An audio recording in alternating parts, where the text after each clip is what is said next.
Genetic engineering modern genetics का एक part है जो ग्लोबल लेवल पर यूज किया जाता है। ये बहुत सी टेक्नोलॉजीज और साइंटिफिक कॉन्सेप्ट्स का कॉम्बिनेशन है।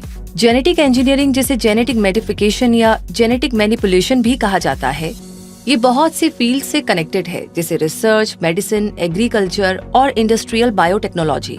इंजीनियरिंग की इस ब्रांच में जीन्स की स्टडी की जाती है और ये हेरिडिटी का साइंस है। ये ब्रांच फॉरेन डीएनए की स्टडी से डील करती है और ऐसे सिंथेटिक जीन्स बनाती है जिनका यूज लिविंग ऑर्गेनिजम्स को रेप्लिकेट करने के लिए किया जा सके। इसके बहुत सारे मेडिकल यूजेस भी हैं और इसकी बदौलत इंसानों और दूसरी स्पीशीज की बहुत सी हेल्थ प्रॉब्लम्स को ठीक किया जाता है। इसीलिए ये बहुत ही पॉपुलर और इसका काफी स्कोप भी है।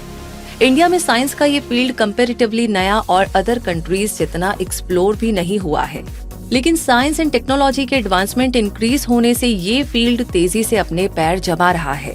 इस फील्ड में ऐसे साइंटिस्ट को जेनेटिक इंजीनियर या जेनेटिसिस्ट कहा जाता है जो लेबोरेटरी टेक्निक के जरिए लिविंग ऑर्गेनिजम्स की डीएनए को चेंज करता है ताकि न्यू और इम्प्रूव्ड लिविंग ऑर्गेनिजम्स डेवलप किए जा सके। जेनेटिक इंजीनियर को बायोटेक्नोलॉजिस्ट भी कहा जाता है, जिसका ज्यादातर वक्त रिसर्च और एक्सपेरिमेंट करने में गुजरता है, क्योंकि इंडिया में ज्यादा जोर रिसर्च और डेवलपमेंट पर दिया जाता है और इसके लिए जेनेटिक इंजीनियर का हाईली एजुकेटेड होना भी जरूरी होता है। ऐसे में अगर आप भी जेनेटिक इंजीनियर बनना चाहते हैं तो आज का ये वीडियो आप ही के लिए है, जिसमें आपको जेनेटिक इंजीनियर बनने से रिलेटेड सभी जरूरी जानकारियां मिलने वाली हैं। इसीलिए इस वीडियो को लास्ट तक जरूर देखें। तो चलिए वीडियो को आगे बढ़ाते हैं और सबसे पहले जानते हैं जेनेटिक इंजीनियर बनने के लिए किन किन स्किल्स की जरूरत है। एक जेनेटिक इंजीनियर बनने के लिए आप में इन स्किल्स का होना जरूरी है। कंप्यूटर एडेड डिजाइन यानी कि सीएडी यूज करने की एबिलिटी, साइंटिफिक मेथड्स और रूल्स की strong knowledge, critical thinking, word processing software programs, Perl, Python, writing, reading and oral comprehension skills, mathematical reasoning skills और laser spectrometers, binocular light compound microscopes जैसे laboratory equipments use करने की ability. Skills के बाद genetic engineer की responsibilities के बारे में जाने तो एक जेनेटिक इंजीनियर को लैब रिसर्च एंड ट्रायल्स करने होते हैं, डीएनए एक्सट्रैक्ट करने जैसे एनालिटिक टेस्ट परफॉर्म करने होते हैं। जेनेटिक इंजीनियरिंग फील्ड में न्यू टेक्नोलॉजीज के डेवलपमेंट के लिए काम करना होता है। हेरिडिटरी लैब रिजल्ट्स का इंटरप्रिटेशन करके रिजल्ट्स को चेक करना होता है और प्रोसीजर्स और रिजल्ट्स का डॉक्यूमेंटेशन करने जैसे कई सारे टास्क भी कंप्लीट करने होते हैं। और अब जानते हैं कि जेनेटिक इंजीनियर बनने के लिए आपको कौन सा प्रोसीजर फॉलो करने की जरूरत होगी। देखिए, सबसे पहले तो आपको 12th क्लास साइंस स्ट्रीम से क्लियर करनी होगी, जिसमें आपके पास पीसीएम या पीसीबी में से कोई भी स्ट्रीम हो सकती है। उसके बाद आपको बैचलर डिग्री कोर्स में एडमिशन लेना होगा, जिसमें या तो आप बायोफिजिक्स, बायोकेमिस्ट्री, मॉलिक्यूलर बायोलॉजी या जेनेटिक्स में बीएससी की डिग्री ले सकते हैं, या फिर BE BTech genetic engineering course में एडमिशन भी ले सकते हैं। बैचलर डिग्री लेने के बाद आप अपनी बैचलर डिग्री के अकॉर्डिंग ग्रेजुएशन के सब्जेक्ट्स में एमएससी कर सकते हैं या फिर एमई या एमटेक भी कर सकते हैं। इसके बाद भी एक साइंटिस्ट या रिसर्चर बनने के लिए आपको फर्दर स्टडी ऑप्शन चूज करना होगा, यानी आपको पीएचडी करनी होगी। तभी तो आप रिसर्च फील्ड में एक्सपर्ट बन पाएंगे। हालांकि बैचलर डिग्री या मास्टर्स डिग्री के बाद भी आपको जेनेटिक साइंसेज में एंट्री लेवल करियर शुरू करने का मौका मिल जाएगा। चलिए, इस प्रोसीजर को जानने के बाद आपको जेनेटिक इंजीनियरिंग के popular course BTech genetic engineering की कुछ बेसिक जानकारियां देते हैं, ताकि जेनेटिक इंजीनियर बनने का जो ये लेवल है ये आप आसानी से क्लियर कर पाएं। और उसके बाद अगले लेवल पर आप क्या करना चाहते हैं, जॉब या फर्दर स्टडी, ये आप खुद डिसाइड कर पाएं। बीटेक जेनेटिक इंजीनियरिंग 4 साल की ड्यूरेशन का कोर्स है, जिसमें एडमिशन के लिए स्टूडेंट का 12th क्लास पीसीएम या पीसीबी से क्लियर करना जरूरी है, जिसमें मिनिमम 50% मार्क्स होने कंपलसरी है। हालांकि ऐसा भी हो सकता है कि कुछ कॉलेजेस में genetic engineering bachelor degree course में एडमिशन के लिए 12th क्लास में पीसीएमबी सब्जेक्ट्स होना कंपलसरी हो, या फिर पीसीएम स्टूडेंट्स को ही एडमिशन दिया जाए। तो ऐसे में आप BSc biophysics, biochemistry, molecular biology या जेनेटिक्स जैसा ऑप्शन भी चूज कर सकते हैं। जेनेटिक साइंस से रिलेटेड कोर्सेज की एलिजिबिलिटी क्राइटेरिया में आपको कॉलेज टू कॉलेज वेरिएशन मिल सकता है, इसलिए पर्टिकुलर कॉलेजेस के जेनेटिक साइंस कोर्सेज के क्राइटेरिया को चेक करके ही एडमिशन प्रोसेस को आगे बढ़ाएं।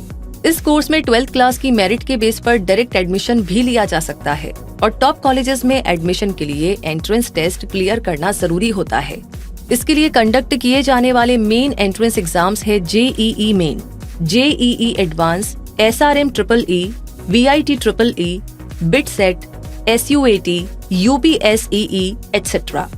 एंट्रेंस एग्जाम्स के बाद अब आपको इंडिया के ऐसे टॉप कॉलेजेस जहां से आप जेनेटिक इंजीनियरिंग कोर्स कर सकते हैं, उनके नाम भी आपको जान लेने चाहिए। और ऐसे टॉप कॉलेजेस हैं Indian institute of science Bengaluru, SRM university Chennai, Jawaharlal Nehru centre for advanced scientific research Bengaluru, Aryabhatta knowledge university Patna, Mahatma Jyotirao Phule university Jaipur, Bharat institute of science and technology Chennai, Bharat university Chennai, Madurai Kamaraj university Tamil Nadu, Kuvempu university Karnataka और school of engineering and technology Sharda university greater Noida.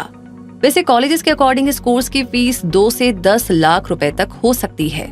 तो दोस्तों, फिलहाल India में इस field में बहुत ज्यादा job opportunities develop नहीं हुई है और टेक्निकल एडवांसमेंट को अडॉप्ट करने में कुछ सालों का टाइम लग सकता है। इसलिए या तो आप ग्रेजुएशन के बाद फर्दर स्टडी का ऑप्शन चूज करें ताकि अवेलेबल जॉब्स के लिए आप परफेक्ट चॉइस बन सके, या फिर आप अब्रॉड में जेनेटिक इंजीनियरिंग फील्ड में अच्छे जॉब ऑप्शंस फाइंड आउट करने का इरादा रखें।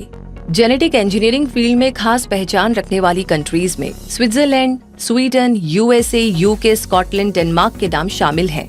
लेकिन अगर आप ग्रेजुएशन के बाद ही जेनेटिक इंजीनियरिंग फील्ड में अपना करियर शुरू करना चाहते हैं तो आपको बता दें कि जेनेटिक इंजीनियरिंग ग्रेजुएट होने के बाद आप research and development centres, agricultural sectors, genetic research centres, stem cell research centres, food industries, pharmaceutical industries, college और यूनिवर्सिटीज में वर्क कर सकते हैं।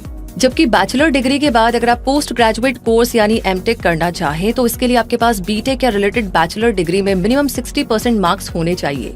परसेंटेज में कॉलेज के अकॉर्डिंग वेरिएशन भी मिल सकता है। इस कोर्स में एडमिशन के लिए ज्यादातर यूनिवर्सिटीज गेट स्कोर को एक्सेप्ट करती है, यानी कि गेट एग्जाम क्लियर करके आप एक अच्छे कॉलेज में एडमिशन ले सकते हैं। MTech जेनेटिक इंजीनियरिंग कंप्लीट करने के बाद आपके लिए DNA forensic departments, gene therapy centres, biotechnology industries, research and development institutes, pharmaceutical industry and suppliers, genetic testing centres, food processing industry, animal science centres और ब्यूटी केयर सेंटर्स में job options open हो जाएंगे और आप regulatory process manager, genetic laboratory technician, biotechnician, genetics laboratory research assistant, drug discovery engineer और genetic counsellor जैसी positions पर काम कर सकेंगे। और अगर आप जेनेटिक इंजीनियर की पोजीशन को ही अपने लिए बेस्ट समझते हैं तो उसके लिए आपको PhD करनी होगी, जिसके बाद आप जेनेटिक इंजीनियर बन पाएंगे। और इस फील्ड का थोड़ा एक्सपीरियंस गेन करने के बाद आप रेप्यूटेड फर्म्स में जेनेटिक इंजीनियर के तौर पर अपना करियर शुरू कर सकेंगे। जेनेटिक इंजीनियर बनने के बाद आप बहुत से गवर्नमेंट इंस्टीट्यूशंस के R&D डिपार्टमेंट्स में भी काम कर सकते हैं। जेनेटिक इंजीनियर बनने के बाद मिलने वाली एवरेज सैलरी की बात करें तो 4 लाख पर एनम हो सकती है, जो थोड़ी एक्सपीरियंस के बाद 8 से 12 लाख पर एनम तक हो सकती है। यानी कुल मिलाकर के इस फील्ड में आपको अपनी क्वालिफिकेशन के अकॉर्डिंग जॉब ऑप्शंस तो मिल ही जाएंगे और कुछ टाइम के बाद इस फील्ड की प्रोग्रेस के साथ इसका स्कोप और करियर अपॉर्चुनिटीज भी इंक्रीज हो जाएंगी।